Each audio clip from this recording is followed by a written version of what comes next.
අයිබෝන් කියලා පිළිගන්නවා අපගේ ජනමතයට වේදිකාවක් වැඩසටහනට. ඔබ දන්නවා ජනමතයට වේදිකාවක් තුලින් අපි සාමාන්‍යයෙන් සාකච්ඡා කරන්නේ වර්තමාන ශ්‍රී ලංකාවේ දේශපාලන සංස්කෘතිය ඇතුලේ අපි සාකච්ඡා කරන මේ අදහස් ප්‍රකාශ කිරීමේ නිදහස කියන දේ සම්බන්ධයෙන්. ඉතින් මේ අදහස් ප්‍රකාශනයේ තියෙන නිදහස අපිට මේ යම් සීමා යටතේ තමයි කරන්න ඕනේ. සමහරක් වෙලාවට නීතියෙන් අපිට සීමා පැන වෙනවා, සමහරවිට සංස්කෘතියෙන් අපිට සීමා පැන වෙනවා. ඉතින් සමහරක් වෙලාවට දේශපාලනයෙන් අපිට සීමා පැන වෙනවා. මෙන්න මේ පිළිබඳව සාකච්ඡා කිරීමේදී අපි අද හිතුවා ඒ පිළිබඳව විශේෂඥ දැනුමක් තියෙන සහ ඒ පිළිබඳව නිරන්තරයෙන් පෙනී සිටින කෙනෙක් ඔබ හා සම්බන්ධ කිරීමට. ඉතින් අද අපිත් එක්ක එකතු වෙලා ඉන්නවා නීතිඥ නුවන් බොපගේ මහත්මයා. ඔහු සිවිල් සමාජයේ ක්‍රියාකාරකයෙක්. ඒ වගේම මේ අදහස් ප්‍රකාශනයේ තියෙන නිදහස පිළිබඳව නිරන්තරයෙන් පෙනී සිටින නීතිඥවරයෙක්. ඉතින් නුවන් මහත්තයා අපි ප්‍රවේශයක් හැටියට මේ සාමාන්‍ය ජනතාවට කියනවා නම් මේ අදහස් ප්‍රකාශනයේ නිදහස කියන්නේ මොකක්ද? මේකේ පදනම මොකක්ද කියන එක කිව්වොත්. ඔව් දැන් ඇත්තටම අපි ගත්තොත් ඕකේ සරලාර්ථය අපි හැමෝටම තේරෙනවා. යම් කිසි අදහසක් පළ කරන්න කෙනෙක්ට අයිතියක් තියෙන්න ඕනේ. ඒ අදහස පළ කිරීම නිසා ඒ තැනත්තා යම් දණ්ඩනයකට හෝ අනිත් අතට යම් පීඩාවකට හෝ එහෙමත් නැත්නම් ඔහු පරිගැනීමකට ලක් නොවෙනවා කියන බියකින් යුතුව අදහස් පළ කිරීමේ අයිතිය තියෙන්න ඕන කියන එක තමයි ඔකේ සරල අදහස. එතකොට ඇයි අදහස් පළ කිරීමේ අයිතියක් අවශ්‍ය වෙන්නේ කිව්වම අපි දන්නවා කෙනෙක්ගේ පෞරුෂය නිර්මාණය වෙන්න, ඒ වගේම සත්‍ය කියන එක ඉහළට එන්න, ඒ වගේම තීරණ ගැනීමේ ක්‍රියාවලියට සම්බන්ධ වෙන්න ජනතාවට, ඒ වගේම සමාජ ස්ථාවරත්වය ඇති වෙන්න මේ හැම දෙයකටම අදහස් පළ කිරීමේ අයිතිය ඉතාමත් වැදගත් කාරණයක්. ඊළඟට එන කාරණය තමයි කොහොමද අපි අදහස් පළ කරන්නේ කියන එක. ඒකට අදහස් පළ කරන්නේ කොහොමද කියන එකට අදාළව සමාජයේ විවිධ මෙවලම් තියෙනවා, සමාජයේ විවිධ පැතිකඩ තියෙනවා කොහොමද ඒ අදහස් පළ කරන්නේ කියලා. ඒතර අපි දන්නවා කෙලින් අදහසක් පළ කරන්න පුළුවන් තමුන්ගේ මුවින් කෙනෙක් අදහසක් පළ කරන එක තියෙනවා. ඒක අභිනයක් වෙන්න පුළුවන්. ඒක පුවත්පතක් කරා වෙන්න පුළුවන්. ඡායාරූපයක්, කාටුන් එකක්, චිත්‍රපටයක් මේ වගේ විවිධ මාධ්‍යයන් පාවිච්චි කරලා අපිට අදහස් පළ කිරීමේ හැකියාව තියෙනවා. ඒ වගේම අපි දැනගන්න ඕන දෙයක් තමයි අපි අදහස් පළ කරන අවස්ථාවේදී ඒ අදහස තුල අන්තර්ගත වෙන්න පුළුවන් මොනවද කියන එක. ඒත් අදහස තුල යම් කෙනෙක්ගේ මතයක් අන්තර්ගත වෙන්න පුළුවන්. ඒ වගේම අදහසක් අන්තර්ගත වෙන්න පුළුවන්. ඒ වගේම ඒක ඇතුලේ යම් විස්තර කිරීමක් අන්තර්ගත වෙන්න පුළුවන්. ඒතර ඔය වගේ අපි නිකන් මේක ආයි සම්පින්ඩණය කරලා ගත්තොත් එකක් ඕනෑම කෙනෙක්ගේ මිනිසෙක් විදියට අපිට යම් අදහසක් පළ කරන්න, යම් මතයක් කියන්න, යම් කතාවක් පවත්වන්න අයිතියක් තියෙන්න ඕනේ. ඒ සඳහා අපි යොදා ගන්නා විවිධ මාධ්‍යයන් තියෙනවා. ඒ මාධ්‍යයන් හරහා අපි පළ කරන අදහස අනුව ඒ අදහස කුමන තලයකට කුමන කැටගරියකට වැටෙනවද කියන කාරණය තීරණය කරන්න පුළුවන්. මෙතනදී අපි පැහැදිලිව තේරුම් ගන්න ඕනේ තමයි මේ අදහස් පළ කිරීමේ අයිතිය කියන එක ලෝක ඉතිහාසයේ කාලාන්තරයක් තිස්සේ මිනිස්සු අරගල කරලා නිර්මාණය කරගත් එකක්. ඒතකොට අපි දන්නවා 1668 බ්‍රිතාන්‍යයේ මිනිස්සු අයිතිවාසිකම් පිළිබඳ පනත එන අවස්ථාව වෙනකොට සිට එක පැත්තකින් රජුට ඒ කිරීටේ හිමියාය ජනතාවගේ අදහස් පළ කිරීමේ අයිතිය යටපත් කරලා තියදී ඒකට විරුද්ධව හන්න නැගුණා. ඊට පස්සේ වැඩපසම් ක්‍රමය තුළ පංච විප්ලවයක් අත්තට පස්සේ පංච විප්ලවයෙන් පස්සේ බිහි වෙනවා අපි දන්නවා පංච ජනතාවගේ සහ පුරවැසියාගේ අයිතිවාසිකම් පිළිබඳ ප්‍රකාශනයක්. ඒකේ අදහස් පළ කිරීම ඇති ෆ්‍රීඩම් ඔෆ් ස්පීච් කියන එක නිශ්චිතව සඳහන් වෙලා තියෙනවා. ඊට පස්සේ එක්සත් ජාතීන්ගේ අපි දන්නවා දෙවන ලෝක යුද්ධයෙන් පස්සේ 1945 එක්සත් ජාතීන්ගේ සංවිධානය බිහි වුණාට පස්සේ අර පළමු පරම්පරාවේ අයිතිවාසිකම් විදියට සිවිල් සහ දේශපාලන අයිතිවාසිකම් වල පළමු පරම්පරාවේ අයිතිවාසිකම් විදියට ප්‍රධාන අයිතිවාසිකමක් විදියට එහි 19 වන විශේෂයෙන්ම සිවිල් හා දේශපාලන ප්‍රොටෝකෝලයේ 19 වන වගන්තියේ අදහස් පළ කිරීමේ අයිතිය සවිස්තරව විස්තර කරලා තියෙනවා. ඒක තමයි ඉන්දියානු ව්‍යවස්ථාවේ 19 වගන්තියට ඇතුළත් වෙන්නේ, ලංකා ව්‍යවස්ථාවේ 14 එක ඒ ව්‍යවස්ථාවට ඇතුළත් වෙන්නේ. ඒතකොට මේ වගේ විකාශනයක්, මේ වගේ ක්‍රියාවලික ප්‍රතිඵලයක් විදියට මිනිස්සුම සටන් කළා තමයි භාෂණයේ ප්‍රකාශනයේ සහ අදහස් පළ කිරීමේ අයිතිය නැත්තම් කතා කිරීමේ අයිතිය කියන එක නීතිමය ලියවිලි වලට ගෙනෙන්න සුරක්ෂිත කරලා තියෙනවා. ඔව් එතකොට ලංකාවේ අපි අනුක්‍රම ව්‍යවස්ථාව දිහා බලනකොට අපිට මොන දැන් ඔබතුමා කිව්වා වගන්තියක් 14 වෙනි වගන්තිය යටතේ තමයි මේක තියෙන්නේ කියලා.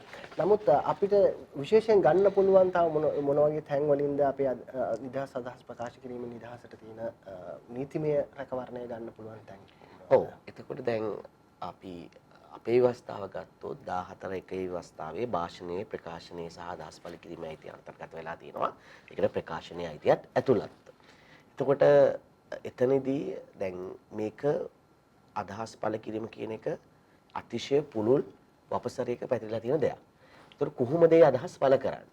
ඒතර දැන් අපි දන්නවා දැන් උදාහරණයක් විදිහට අපි තමත් ජනප්‍රිය නඩුවක් තියෙනවා ජනഘോഷා නඩුව කියලා. ඒතර ජනഘോഷා නඩුවේදී වෙන්නේ ඇත්තටම ඒ පැවතිච්ච ආණ්ඩුවට විරුද්ධව නලා හඬවලා ජනතාව විරෝධයක් සංවිධානය කරනවා දේශපාලන පක්ෂයා. එතකොට ඒකට ඒ අවස්ථාවේදී පුද්ගලයන් අත්අඩංගුවට ගත්ත අවස්ථාවේ තමයි නඩුව පැවරෙන්නේ. එතනදී අධිකරණය නිශ්චිතව තීරණය කරනවා ඒක අදහස් පළ කිරීමේ අයිතියට අන්තර්ගතයි. පැවතින රජයක් විවේචනය කිරීම සඳහා නලා හැඬවීමක් කරනවා කියන එක අදහස් පළ කිරීමේ එක ස්වරූපයක්. ඒක අයිතිවාසිකමක්. එතකොට ওই වගේ ගත්තොත් අපි දැන් ඊළඟට විශේෂයෙන්ම නඩු විශාල ප්‍රමාණයක් තියෙන්නේ පුවත්පත් සහ ප්‍රකාශන සම්බන්ධයෙන්. එතනදී අපි දන්නවා වික්ටර් අයිවන් සම්බන්ධයෙන් නඩුවක් තියෙනවා වික්ටර් අයිවන් කියලා නඩුවක්. එතකොට ඒ නඩුවේදී පැහැදිලිවම මාක් වෙනාඩු විනිශ්චයකාරතුමා එක පැත්තකින් ඒ ප්‍රකාශන හරහා අදහස් පළ කිරීමේ අයිතිය තහවුරු කරන ගමන් ඒක විශේෂයෙන්ම විවිධ උදාහරණ අරගෙන පෙන්නනවා වැදගත් සාහිත්‍යමය උදාහරණ අරන් පෙන්නනවා ඒක අර දෙපැත්ත කැපෙන ආයුධයක් වගේ. ඒක පාවිච්චි කරද්දී එක පැත්තකින් ඒ භාෂණයේ ප්‍රකාශනයේ අයිතිය සමාජ ප්‍රගමනයකට සමාජයේ දියුණුවකට වඩා හොඳ තාර්කික සමාජයක් හදන්න පාවිච්චි කරනවා වගේම ඒක ඇතුලේ ඒ ප්‍රකාශනයේ අයිතිය යම් සීමාවක් ඇතුව කෙනෙකුට අපහාසයක් කරන්නේ නැතුව අසත්‍ය ප්‍රකාශ කරන්නේ නැතුව ඉස්සරහට යන්න ඕනේ කියන වගේ තත්ත්වයක් ප්‍රකාශ වෙනවා. ඒතකොට මේ වගේම අපි හිතමු දැන් මේ අදහස් පළ කිරීමේ අයිතිය මම කොහොම ඉතාමත් පුළුල් විශේෂේෂණයක් යනවා කියලා. ඒතකොට උදාහරණයක් විදිහට Environmental Foundation එදිරිව UDA කියලා නඩුවක් තියෙනවා. මේ නඩුවේදී කියන්නේ යම් තොරතුරක් ලබා ගැනීමට තියෙන අයිතියක් භාෂණයේ ප්‍රකාශනයේ අයිතියක්. අපි දන්නවා තොරතුරු දැනගැනීමේ පනත මෑත කාලෙකදී හඳුන්වලා දුන්නා. ඊට කලින් ඒක නීතියෙන් යම් ඒකට හැඩයක් දුන්නේ ওই වගේ නඩු හරහා. එතනදී කිව්වේ යම් ආයතනයකින් මට යම් තොරතුරක් ලබා ගන්න තියෙන අයිතියක් භාෂණයේ ප්‍රකාශනයේ අයිතියට යනවා කියලා. ඒතකොට ඊළඟට මේකේ තවත් පුළුල් වෙච්ච අවස්ථාවක් තමයි දැන් අපි දන්නා විශේෂයෙන්ම දැන් කෙනෙක් අදහස් පළ කරනවා වගේම ඒ අදහස් අහන කෙනෙකුත් ඉන්නවා. ඒ අදහස් අහන්න උනන්දු පිරිසක් ඉන්නවා. එතකොට ඒ අදහස් පළ කරන කෙනා වගේ මේ අදහස් අහන්න උනන්දුවෙන් ඉන්න කෙනාට භාෂණයේ ප්‍රකාශනයේ අයිතිය ලැබෙනවා කියන කාරණේ. ඒතර මේ සම්බන්ධයෙන් ඉතාමත් වැදගත් නඩුවක් තියෙනවා ප්‍රනාන්දු vs ශ්‍රී ලංකා ගුවන්විදුලි සංස්ථාව කියන නඩුවේදී. ඒ නඩුවේදී වෙන්නේ ඇත්තටම දේශපාලන හිතු මත විකාශයේ වෙමින් පැවති යම් වැඩසටහනක් හදිසියේ නතර කරනවා ගුවන්විදුලි සංස්ථාව. ඒතකොට ඒ අවස්ථාවේදී ඒ වැඩසටහන අහන්න අනිත් අයට තියෙන අයිතිවාසිකම භාෂණයේ ප්‍රකාශනයේ අයිතිය කොටසක් කියලා තහවුරු කළා. ඒතර ඒ වගේම අපි දන්නවා යුක්තිය පත්‍රයට අදාළව නඩුවක් තියෙනවා. ඒ නඩුවේදී යුක්තිය පත්‍ර තියෙන මිටියක්. ඒ කියන්නේ ඒවා ප්‍රවාහනය කරද්දී ඒවා යම් බාරයට ගැනීමක් සිද්ධ වෙනවා රජයේ ආයතනයක් විසින්.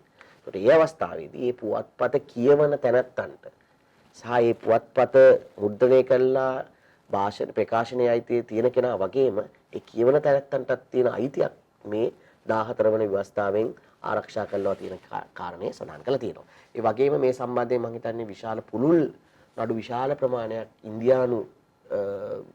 ඉන්දියාවේ අධිකරණ ශේෂ්ත්‍රය තුල විභාග වෙලා තිනවා. විශේෂයෙන්ම නාරායන් කියන නඩුවේදී උද්ඝෝෂණයක් කිරීමේ අයිතිය කියන එක ප්‍රකාශනයේ අයිතියක් විදිහට පුළුල් විදිහට විස්තර කරලා තියෙනවා. ඉතින් ඒ වගේම තවත් ඉතාමත් වැදගත් නඩුවක් තියෙනවා මොහොට්ටිගේ vs ගුණතිලක කියන නඩුව. ඒ නඩුවේදී විශේෂයෙන්ම මෙන්න මේක ඉතාමත් වැදගත්. දැන් පොලිසියට යම් රැස්වීමක් ලෑස්ති කරලා තියෙන්නේ. ඒ රැස්වීමේදී තැනැත්තන් 3 දෙනෙක් කතා කරන්න යොදාගෙන තියෙනවා. ඒකට පොලිසිය ඒ සංවිධායකයන්ව ගෙන්නලා අහනවා ඒ අය කවුද? ඒ කතා කරන්න ඉන්න අය කවුද? කියලා යම් බාධාවක් කරනවා ඒ අයට ඒ කතා කරන එක නතර කරන්න. ඒතර මේ නඩුවේදී කියනවා ඒ විදිහට කවුද කතා කරන්න ඉන්න අය කියලා ඇහිමම පවා භාෂණයේ ප්‍රකාශනයේ අයිතියට යම් බාධාවක් කරනවා කියන කාරණේ.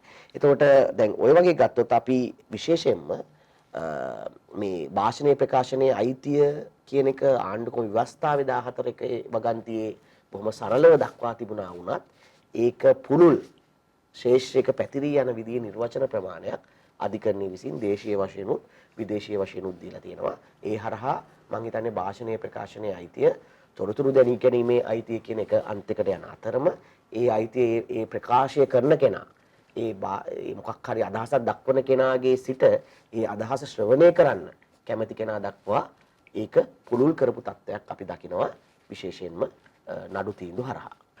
එතකොට අපිට කියන්න දැන් මේ වර්තමාන සමාජ වපසරිය ඇතුලේ මේ නිදහස් අදහස් ප්‍රකාශනයේ අලුත් පිම්මක් පැන්නා.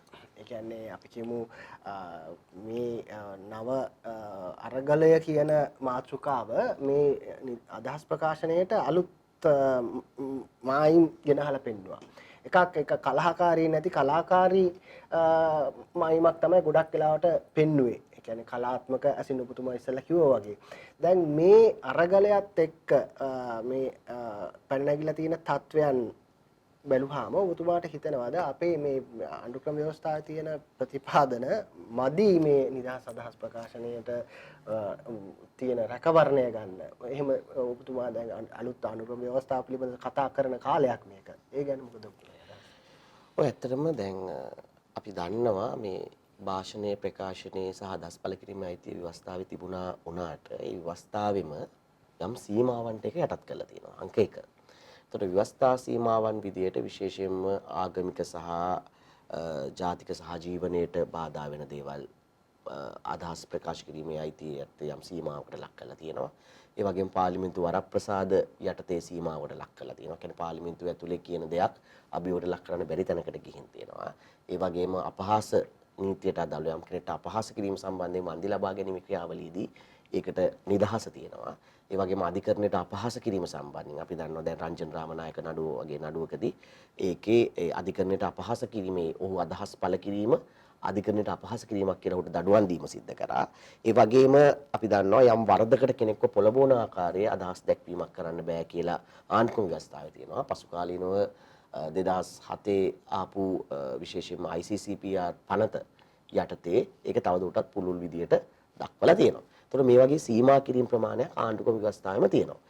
ඒ වගේම අපි දන්නවා සමාජ මාධ්‍ය ව්‍යාප්ත වීමත් හරහා මම හිතන්නේ හැම තැනත් එක්කම යම්කිසි වේදිකාවක් නිර්මාණය වෙලා තියෙනවා. ඒ සමාජ මාධ්‍ය හරහා. ඒතකොට ඒක අලුත් තාක්ෂණය නිසා ඇති වුණු තත්ත්වයක්. ඒතකොට අපි හිතමු Facebook වගේ අඩවියක ඉන්න කෙනෙක් කලින් හිටපු හුදකලා කෙනෙක්ට එක සැනින් එක බොත්තමක් ලැබීම හරහා 1000ක 2000ක ඊට වඩා වැඩි ප්‍රමාණයක වේදිකාවක් නිර්මාණය වෙනවා. එතකොට ඒක හරහා අදහස් පළ කිරීමේ උනන්දුව හැමතිස්සෙම යම් අදහසක් පළ කිරීමට තියෙන ඉඩකඩ හැදිලා තියෙනවා. ඒක හරහා අලුත් තත්ත්වයන් නිර්මාණය වෙලා තියෙනවා. එතකොට ඒ අනුව හැම තැනත් එක්ම සමාජ මාධ්‍ය පාවිච්චි කරන කෙනෙක් ප්‍රකාශකෙක් බවට පත් වෙලා තියෙනවා. ඉතින් මේ තත්ත්වයන් වලට අපි කොහොමද දැන් ඔබ අරගලය ගැන අහුව නිසා දැන් අරගලය කියන එකම අදහස් පළ කිරීමේ අයිතිය. අරගලයට ඒ බොහෝ දෙනා එකතු වෙන්නේ go gota home කියන ඒ සටන් පාඨය හරහා. එතකොට ඒක පවා සමාජ මාධ්‍ය හරහා දාපු එක. ඊට එතන ආරම්භයේ සිට ඒ අරගලේ දියත් වෙන සම්පූර්ණ කාලය තුලම සමාජ මාධ්‍ය ක්‍රියාකාරිකයින් විවිධාකාරයෙන් ඒකේ අදහස් දැක්වුවා, ඒකේ කටයුතුට සම්බන්ධ වුණා. ඊට පස්සේ ජනතාව ගත්තොත් පළවෙනි අරගලේ පළවෙනි දින 30 පමණ වෙනකොට ලක්ෂ 50ක විතර ජනතාවක් එතන ඇවිල්ලා අඩුම තරමේ බෝඩ් එකක් හරි උස්සගෙන ඉඳලා තමුන්ගේ අදහස් පළ කරා. උද්ඝෝෂණ පැවතුණා. ඒතර මේ අනුව ලංකාවේ අදහස් පළ කිරීමේ වපසරිය පුළුල් කරපු එකක් තමයි මේ අරගලය. ඒතකොට දැන් ගැටලුව තියෙන්නේ මේක මේ මිනිස්සු භුක්ති විඳපේ නිදහස එක පැත්තකින් ඊළඟ තලයකට යන්න ඕනේ. ඒතකොට ඒක අපි කොහොමද නිර්මාණය කරගන්නේ කියන ප්‍රශ්නේ තියෙනවා. ඒතකොට අපි හිතනවා දැන් නව ආණ්ඩුක්‍රම ව්‍යවස්ථාවක් වගේ එකක් නිර්මාණය වෙනකොට අපි දැක්කේ අරගලේ ඒගොල්ලන්ගේ වැඩපිළිවෙලේම ඒගොල්ලෝ සඳහන් කරලා තිබුණා නව ආණ්ඩුක්‍රම ව්‍යවස්ථාවක් නිර්මාණය කරන්න. ඒතකොට නව ආණ්ඩුක්‍රම ව්‍යවස්ථාවක් නිර්මාණය කරද්දී භාෂණයේ ප්‍රකාශනයේ අයිතියේ තියෙන සීමාවල් යම් ප්‍රමාණයකට තවදුරටත් ඒකේ තියෙන අර නිම්වලට පුළුල් කරන තැනකට මේක යා යුතුයි. එතනදී මම හිතනවා ඒ සම්බන්ධයෙන් තියෙන අර ආණ්ඩුක්‍රම ව්‍යවස්ථාවෙම තියෙන සමහර බාධාවත් ඉවත් විය යුතුයි කියලා. විශේෂයෙන්ම අපි දන්නවා පහුගිය කාලේ ඔය ICCPR පනත පාවිච්චි කරේ බහුතරයේ දෘෂ්ටි කෝණයෙන් තමයි නීතිය නිර්වචනය කරන්නේ. අපි හිතමු දැන් අපි දන්නවා සිංහල බෞද්ධ අධිපතිවාදය අපේ රටේ තියෙනවා. ඔවුන් බහුතරයක් වීමත් එක්ක. එතකොට දැන් රම්සිරාසික් කියන නඩුවේදී අපි දැක්කා ඒ නඩුව තමයි විභාග වෙලා තියෙන නඩුවක් විභාගෙමින් පවතින නඩුවක් නිසා මම ඒක ගැන වැඩිදුර කියන්නේ නැහැ. නමුත් ඒ නඩුවේදී වෙන්නේ රම්සිරාසික් කියන තැනැත්තා සටහනක් දානවා Facebook එකේ මේ දියත් වෙන දැවැන්ත මර්ධනයට විරුද්ධව මුස්ලිම් වරුන්ට අපි චින්තනමය ජිහාඩයකට යන්න ඕන කියලා. චින්තනමය ජිහාඩයකට. එතකොට ජිහාඩ් කියන වචනය සාමාන්‍ය සමාජයේ තියෙන්නේ ත්‍රස්තවාදීන් හඳුන්වන වචනයක් විතර. නමුත් ඒක අරාබි අර්ථයෙන් ගත්තොත් චින්තනමය අරගලයක්. දැන් මේ අරගලයටත් අරගලය කියලානේ කියන්නේ. එතකොට එහා පැහැදිලිව දානවා චින්තනමය ජිහාඩයකින් එයා අදහස් කරන්නේ චින්තනමය අරගලයක්. ඒ වචනේ දාපු නිසා එයාට මාස 3ක් සිරගත වෙලා ඉන්න සිද්ධ වෙනවා. එතකොට දැන් ඒක වෙන්නේ ඒක පොලිසිය හෝ යුක්තිය පසෙන අය පැහැදිලිව දන්නවා මේකේ අර්ථයක් දන්නවා සියල්ල දන්නවා. නමුත් ඒවා නිර්වචනය වෙන්නේ අර අධිපතිවාදී මානසිකත්වයේ. එතකොට ඊට වඩා දරුණු දේවල් කියන මුස්ලිම් ඉස්ලාම් නොවන කෙනෙක්ට එහෙම දඩුවමක් ක්‍රියාත්මක වෙන්නේ නැහැ. එතකොට මම හිතන්නේ මේ අරගලේ ඇත්තටම ඒ සමායිතිය කියන එක අදහස් පළ කිරීමේ සමායිතිය ඒ කෙනාගේ ජාතිය ආගම හෝ නොසලකා ක්‍රියාත්මක වන තැනකට යා යුතුව තියෙනවා. ඊළඟට පාර්ලිමේන්තු වරප්‍රසාද තත්ත්වය ගත්තාම අපි දන්නවා දැන් අරගලේ යෝජනා කරනවා ජනතා නියෝජිතයන් ජනතාවට වග කියන අයට බාරපත් කරන්න ඕනේ. අනිත් අතට ජනතා නියෝජිතයන් ආපසු කැඳවන්න පුළුවන් විදිහේ නීති හැදෙන්න ඕනේ. එතකොට ඒකේ යටි අදහසම මේ ජනතා නියෝජිතයින් ජනතාවාදී දේවල් නෙවෙයි පාර්ලිමේන්තුවේ කියන්නේ කරන්නේ. ඒතර ඒ වගේ වෙලාවකදී මම හිතනවා මේ පාර්ලිමේන්තු වරප්‍රසාද වලට යට කරලා සමහර අදහස් පළ කිරීමේ අයිතියට අදාළව ඔවුන්ට ඉතා ඉහළ මුක්තියක් ලබා දීම ඒක වැරදි. ඔවුන් ජනතාවට වග නොකියන දුන්නට පමණයි වග කියන තාක් පමණයි ඔවුන්ට නිදහස භුක්තිය ලැබෙන්න ඕන කියන එක මම හිතනවා. ඊට තවත් වැදගත් කරුණක් තමයි අර විශේෂයෙන්ම අපි දැක්කා ඔය රංජන් රාමනායක නඩුවේදී අධිකරණයේ විවේචනය කිරීමේදී සීමාව මොකක්ද කියන එක ලංකාවේ අතිශය අපැහැදිලි. ඒ විතරක් නෙවෙයි අධිකරණයට අපහාස කිරීමකදී දෙන්න ඕන දඩුවමේ සීමාවක් සඳහන් වෙලා නැහැ. ඒත් එහෙම නිසා මම කියන්නේ අධිකරණය කියන්නේ පාර්ලිමේන්තු විධායකයේ ව්‍යවස්ථාදායකයේ අධිකරණය කියලා කුණු තුනක් ගැන නෙමෙයි කියවෙන්නේ නිකන් සමාජයේ මේ තියෙන ක්‍රමය තුල.